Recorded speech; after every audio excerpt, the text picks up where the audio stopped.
Caramba, gente, 200 mil inscritos, é muita gente. Alguém comentou aí que essa foi a lotação recorde do Maracanã, o maior estádio do Brasil, né?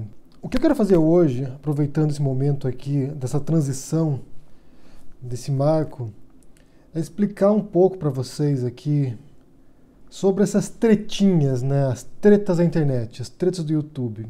Porque é como as pessoas denominam isso, né? Essas discussões que ocorrem na internet entre alguns influenciadores, entre alguns canais, e porque eu me envolvi nisso. Geralmente eu recebo dois tipos de comentários aqui. Por um lado, eu recebo pessoas que entendem o que está sendo feito, que compreendem muito bem o que está acontecendo e que dizem que o meu canal aqui, para elas, é uma vela na escuridão, é uma luz no fim do túnel, que elas vêm para cá para se reconfortar e para se darem conta que elas não estão sozinhas. Então eu compreendo esse papel também, eu entendo esse papel para muita gente no Brasil, que não pode dizer que tem medo, que tem receio do que pode acontecer, porque se eu estivesse no Brasil também estaria com medo. Isso não quer dizer que eu não tenha medo nenhum estando fora, não. A gente tem medo tanto pela gente quanto por quem está no Brasil. Mas o fato de estar aí no meio disso dificulta bastante as coisas e muita gente se cala.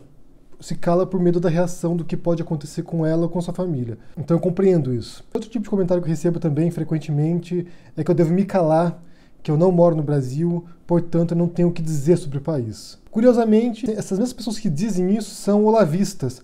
Elas acompanham um senhor que está muito mais tempo fora do Brasil do que eu, e elas escutam o que ele tem para dizer sobre o Brasil e não questionam nada.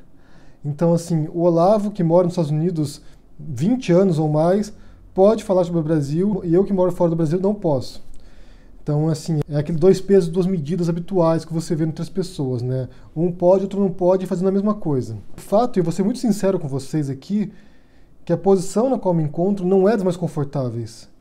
Não é o tipo de situação na qual eu me envolveria em condições normais.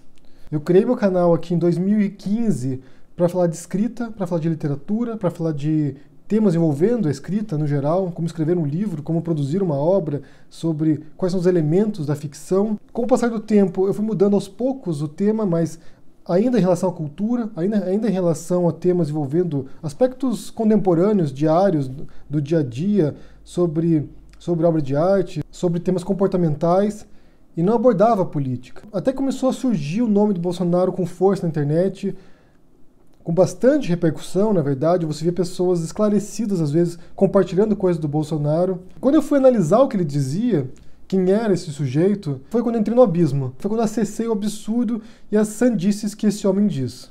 Então eu gravei um vídeo aqui com as frases do Bolsonaro que eu peguei de entrevistas com ele, em jornais, na televisão, e tentei mostrar como aquele homem era antidemocrático. Ele era o contrário do processo democrático. E mais do que isso, era alguém contra direitos humanos básicos.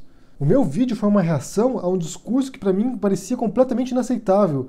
Que se qualquer pessoa racional ouvisse o que ele tinha para dizer, não teria como alguém votar para uma pessoa como essa. Mas isso a partir de uma lógica de que estávamos numa eleição normal, com candidatos normais, com um percurso normal. Não foi um erro que apenas eu cometi. Vários analistas políticos fizeram isso também, de achar que era uma eleição normal. Tanto que muitos disseram, assim como eu disse, que a tendência natural da campanha eleitoral do Bolsonaro seria murchar e ele desidratar e desaparecer, entrar para o esquecimento. Porque é o que ele merece, o esquecimento, o nada. Mas não foi isso que aconteceu, pelo contrário, ele cresceu nas pesquisas, foi se destacando, foi protagonizando a eleição e ganhou. Quando eu publiquei esse vídeo e ele viralizou, atingiu milhões de pessoas, mais de 26 milhões de pessoas viram o vídeo, eu fui envolvido nesse debate. Não tinha mais escolha. Eu abri ali uma comporta de ódio, de intolerância. Milhares de pessoas vieram me xingar, me ameaçar. Então eu me vi diante de duas escolhas: me calar, me silenciar, aceitar a intolerância, aceitar o ódio e me calar, ou comprar essa briga, encarar esse desafio e tentar confrontar o Bolsonaro e os seguidores dele. E foi o que eu fiz. Foi o que eu fiz. E eu não precisava ter feito isso. Não precisava ter feito isso. Eu tenho uma vida boa, gente. Eu moro num país decente, com segurança. Meu filho vai para uma boa escola pública. Minha esposa é maravilhosa. Tem um trabalho que paga as contas aqui.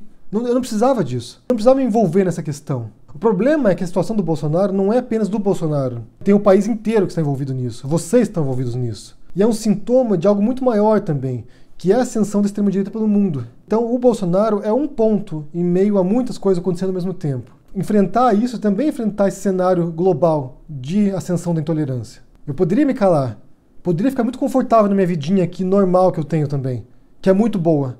Mas não, eu resolvi enfrentar isso aí porque é muito maior do que o Bolsonaro. Então assim, você tem esse cenário político, esse indivíduo altamente problemático, com uma fala divisiva, que explora o ódio, que explora o medo dos brasileiros, que explora a intolerância do brasileiro, porque ele não criou o ódio, ele não criou a intolerância, ele explorou algo que existia no brasileiro.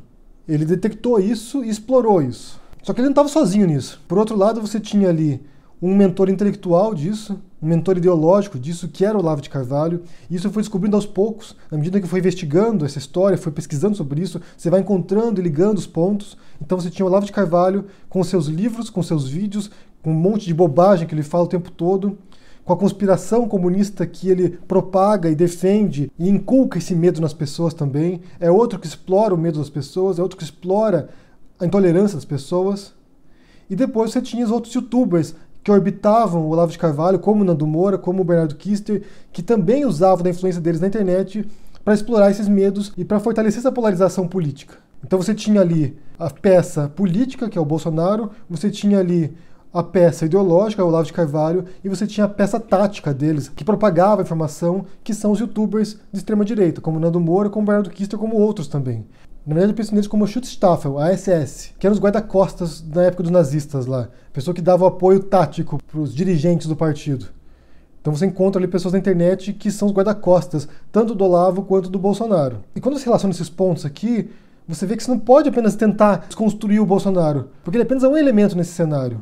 Você também tem que desconstruir o Olavo de Carvalho. Você também tem que desconstruir esses influenciadores digitais aí, o Nando, o Bernardo, porque todos são relacionados. Eles se autoalimentam, eles dependem uns dos outros. É claro que não são os únicos também. Você tem o MBL, você tem o Diego Rock, você tem outros aí que também falam sobre isso e contribuem para esse cenário também. Mas os principais são Bolsonaro, Olavo e Nando. São os maiores, os que mais influenciam as pessoas. Então essa treta da internet, essa briguinha da internet, ela não é acidental, ela não é sem propósito. Você tem que pegar quem fomentou essas ideias, quem permitiu que esse cenário se delineasse. São esses os responsáveis pelo cenário hoje no Brasil. Demonstrar como eles manipularam vocês, brasileiros, é um trabalho para sanear a política no Brasil. E como eu disse, eu não precisava fazer isso. Porque a repercussão que eu recebo aqui é mais de ódio, é mais de intolerância do que boa repercussão.